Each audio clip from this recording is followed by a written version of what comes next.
Pada Senin pagi, Rusia meluncurkan serangan rudal di berbagai kota di Ukraina, menewaskan setidaknya 36 warga sipil dan merusak berat rumah sakit anak utama di Kiev.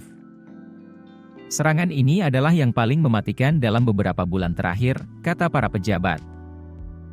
Orang tua yang menggendong bayi berjalan di jalanan di luar rumah sakit, terkejut dan menangis setelah serangan udara yang jarang terjadi pada siang hari.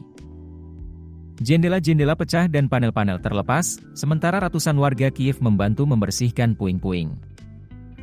Sangat menakutkan. Saya tidak bisa bernapas, saya mencoba melindungi bayi saya dengan kain agar dia bisa bernapas, kata Svitlana Kravchenko, 33. Pertahanan udara Ukraina berhasil menembak jatuh 30 dari 38 rudal yang masuk, kata Angkatan Udara. 50 bangunan sipil, termasuk bangunan tempat tinggal, pusat bisnis, dan 2 fasilitas medis rusak di Kiev, Kryvyi Rih, Dnipro, dan 2 kota di timur, kata Menteri Dalam Negeri. Video online yang diperoleh Reuters menunjukkan rudal jatuh dari langit menuju rumah sakit anak dan disusul oleh ledakan besar.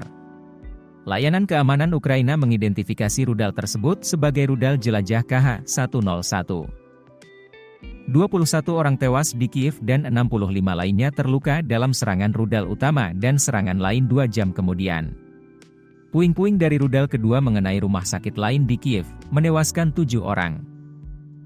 11 orang tewas di Kryvyi Rih dan 47 terluka. 3 orang tewas di kota Pokrov akibat serangan rudal di fasilitas industri, dan 1 orang tewas di Dnipro. Presiden Volodymyr Zelensky mengatakan bahwa Ukraina akan membalas dan meminta tanggapan tegas dari Sekutu Barat. Kami akan membalas, memberikan respons kuat kepada Rusia. Pertanyaan untuk mitra kami adalah, apakah mereka bisa merespons, kata Zelensky saat mengunjungi Polandia dalam konferensi pers bersama Perdana Menteri Polandia Donald Tusk. Kiev akan mengadakan pertemuan darurat Dewan Keamanan PBB terkait serangan ini, tambahnya. Kementerian Pertahanan Rusia mengatakan pasukannya melakukan serangan terhadap target industri pertahanan dan pangkalan penerbangan di Ukraina. Moskow telah berulang kali membantah menargetkan warga sipil, meskipun serangannya telah menewaskan ribuan warga sipil sejak invasi dilancarkan pada Februari 2022. Serangan ini terjadi sehari sebelum para pemimpin negara-negara NATO memulai pertemuan puncak 3 hari, di mana Zelensky diperkirakan akan hadir dengan fokus utama pada perang di Ukraina. Dengan agresi yang tak kenal ampun ini, yang mengabaikan nyawa manusia dan membahayakan keamanan Eropa dan transatlantik, para pemimpin akan membuat komitmen keamanan yang signifikan untuk Ukraina minggu ini, tulis Duta Besar AS untuk Kiev, Brigade Brink.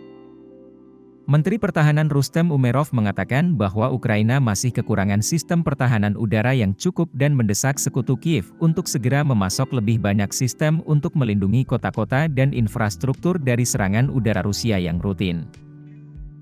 Jaringan listrik Ukraina telah rusak parah akibat serangan udara Rusia sejak Maret, sehingga pemadaman listrik menjadi hal yang umum dan suara generator listrik cadangan terdengar di jalanan. Perusahaan listrik swasta terbesar, DEK, melaporkan 3 stasiun listrik dan jaringan di Kiev rusak. Wali Kota Kiev, Vitali Klitschko, mengatakan bahwa serangan ini adalah salah satu yang terbesar dalam perang. Menteri Kesehatan mengatakan bahwa 5 unit rumah sakit anak, yang terbesar dan paling lengkap di negara ini, rusak dan anak-anak dievakuasi ke fasilitas lain. Foto-foto yang dibagikan oleh pejabat Ukraina menunjukkan staf medis mengenakan pakaian berlumuran darah dan anak-anak, beberapa masih terhubung dengan mesin medis, bersama ibu atau staf rumah sakit di luar gedung.